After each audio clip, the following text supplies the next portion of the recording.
კოცებს აშკარად ამერიკასთან ომი უნდათ. ეს ცნობილი კითხვა, აბა ომი გინდათ თუ ეს უკვე კოცებს შეგვიძლია დაუსვათ?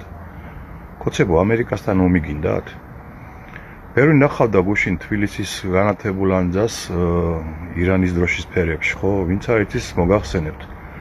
გუშინ ქართულმა ოცნებამ ოფიციალურად აღნიშნა ირანის ისლამური რესპუბლიკის ისლამური რევოლუციის 47 წლის თავი. არ ხუმრობ მართლა. არა მარტო თბილისის ანძა გაანათეს ირანის დროშის ფერებით, არამედ ირანის საელჩოში მისული იყო საგარეო საქმეთა მინისტრის მოადგილე, რომელმაც იქ სიტყვები წარმოთქმა და დიდი დითირამბები უძღვნა ირანის ისლამური რესპუბლიკას.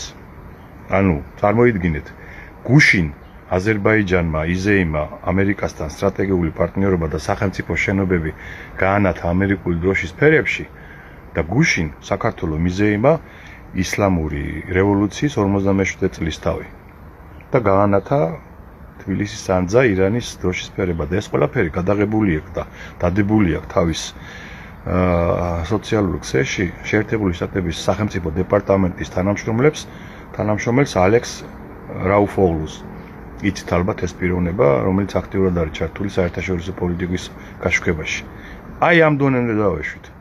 ანუ საქართველოს ხელისუფლება ზეიმობს ისლამური რევოლუციის 47 წლის თავს იმ ირანისას, რომელსაც ახლა ამერიკის არმადებია მიმდგარი დღე-დღეზე ომს უწყებს და პლუს რომელმაც 50,000 კაცი დემონსტრანტი დახვრიტა ქუჩაში.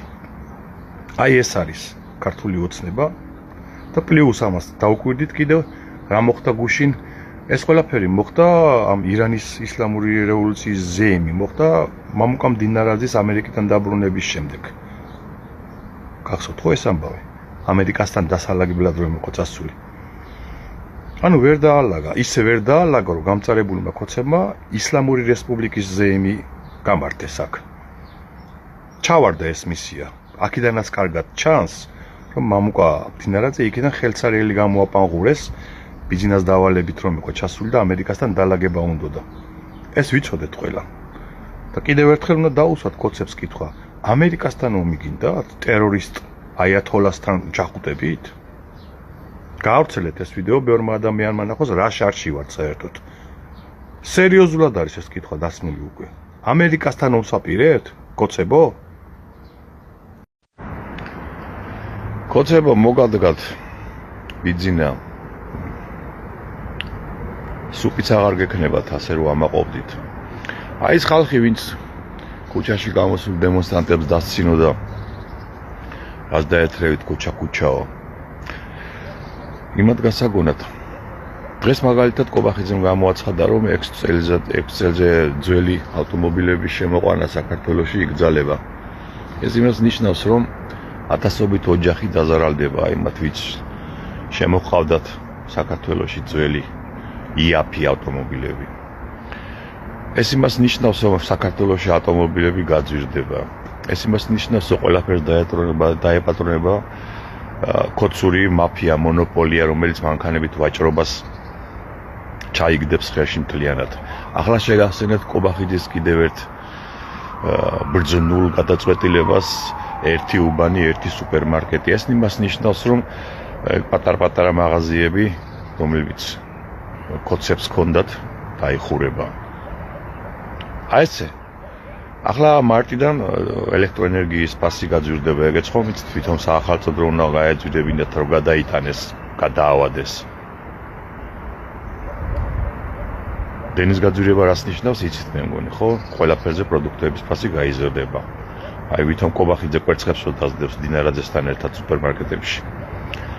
უნივერსიტეტებს, კორპუსებს წაართმევენ და შესაბამისად აი დღეს გამოაცხადა ადეიშვილის მოადგილე მიქანაძემ განათლების მინისტრად დანიშნა კოცნებამ და კოცები რო ვითომ ნაცებს ებრძვიან. აი ეს რომ პრაქტიკულად ყველა უმაღლეს სასწავლებელს გაუნახებდა სასწავლო პროგრამები.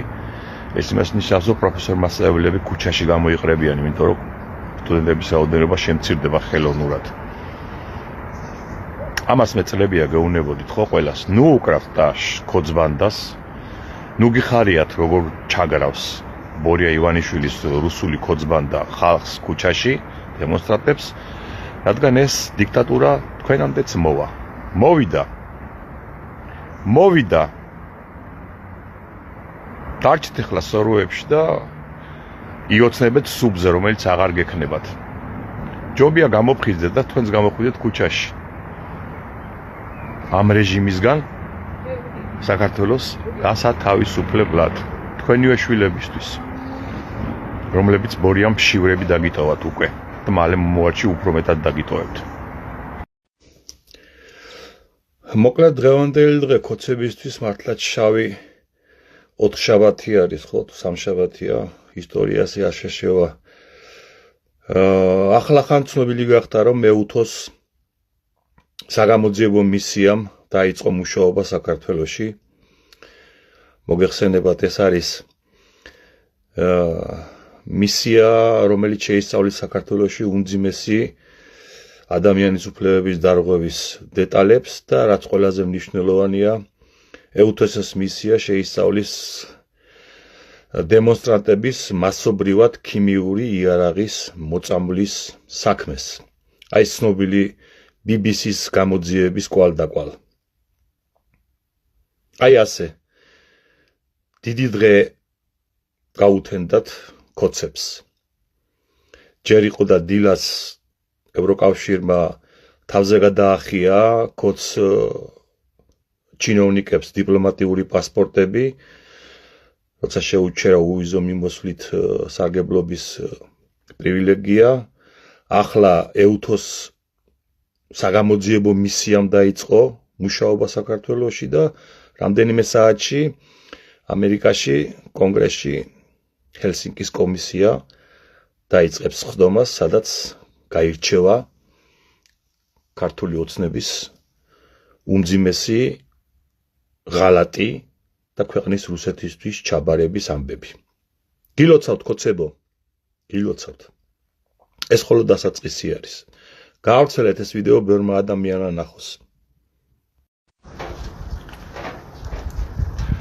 მამუკამდინარაძე ამერიკიდან ხელცარიელი გამოაბუნძულეს. ბიძინას რომ ყავდა შიკრიკად გაგზავნილი. სუსმა იძულებული გახდა აღიარებინა რომ 7-10 თებერვალს მამუკამდინარაძე შეერთებულ შტატებში იმყოფებოდა. ამაზე ჩვენ ადრე ვლაპარაკობდით. რატომ გახდა იძულებული სუსი? იმიტომ რომ ყველამ გაიგოს საქართველოში. და ახლა უკვე თვითონაც გამოაცხადა. რატომ ყავდა ბიძინა ივანიშვილის მამუკამდინარაძე ამერიკაში შიკრიკად გაგზავნილი? იმიტომ რომ 11 თებერვალს, ანუ დღეს არ შემდგარიყო ჰელსინკის კომისია. და ანუ რახან ჰელსინკის კომისია დღეს გაიმართება და უმძიმეს დასკვნას ცელივით გამოუსვამს ქოძბანდას, მამუკამდინარაძის მისია ჩაფლავდა.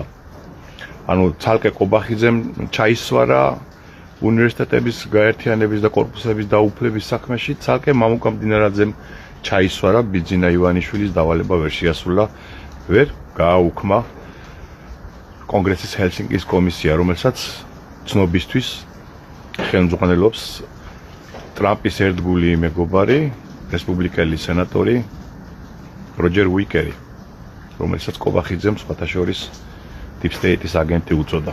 აი დღეს ნახავთ რა Deep State-ის აგენტი არის როჯერ უიკერი და მისი კოლეგები, სენატორები და კონგრესმენები, რომლებიც უმძიმეს დასკვნას დადებენ ქართული ქოძბანდის რუსული საქმიანობის შესახებ. Რამდენი ხართ თქვენ დედა მოწყნულებო თქვენა? ეს პეტრე მამრაძე საიდან გამოჩნდა, მაგას მოუტყან. ჯიში და ჯილაგი, რამდენი ხართ ეს რუსეთის ტრაკიდან დაბადებული თქვენ დედებს შევეციმეს უყველასი რა. თქვენი დედა მოუტყან და ჯიჯილაგი, საიდან მოთესდით ამდენი სამშობლოს მტრები? ეს საწყალი საქართველოს დედა მოუტყან. ხო არ ვიცი რა, არ ვიცი, საიდან თქვენი დედას შევეცი, საიდან მოდიხართ? რატო არ გინდა შენი ქვეყნის სიკეთე და შენი ქვეყნის გახარება? 30 კილომეტრიო მტრებით განანო და წითელი ხაზებიო თუ გადაკვეთეო, წამოვლენო. რომელი წითელი ხაზები შედედა მოტყნულო, რომელიც სადღა საქართველოს წითელი ხაზები. წითელი ხაზები გადაიკვეთა ზვიადა რომ მოუკლეს იმის შემდეგ წითელი ხაზები კი არა, აღარ წითელი, აღარ ყვითელი, აღარ თეთრი და აღარ შავი. შენ მოგიტყან დახაზული და მაგ ხაზიანი დედის პროჭი და ეგ წითელი ხაზი მოგიტყან. დედა შენს შეთხარე ეგ წითელი ხაზი, შენი დედა მოტყან მე. ეგ საიდან გამოვიდა, ისე ცოტა მყავდნენ საგინებელი, ეხლა ერთი კაცი კიდე დამემატადო. საიდან მოდიხართ, ვეღარავთვლი, ვის გაგინოთ, როგორ გაგინოთ, რანაირად გაგინოთ, ყველას მოგიტყანთ დედის ტრაკი მე თქვენ რა. თქვენი კრემში გამოსდილი აყროლებული მძორი დედა მოტყან მე თქვენი.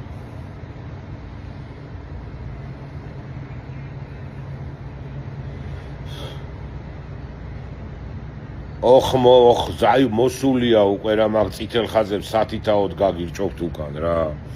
თქვენი დედა მოტყან მე თქვენი. სად დაიბადეთ, სად გაიზარდეთ, თქვენ დედას შევეცი, რატო იცით ქართული, რატო ხართ ქართველები, მაგიტომ ხართ ქართველები, რომ საქართველოს დააზიანოთ თქვენი დედა მოტყან მე თქვენი.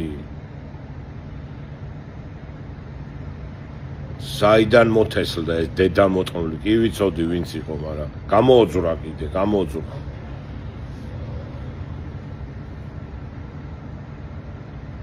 ვერაფერს ვერ იზავთ, ვერაფერს. დედა გაქვთ მოტყნული და ნუღარ ბლატაობთ რა, ტრაკი მიაყენეთ და სანამ არ გაგაჯმევინეს თქვენ თვითონ გააჯვით რა. დამოტყან მე თქვენი. პეტრე მამრაძე, შენ დედას შევეცი მე.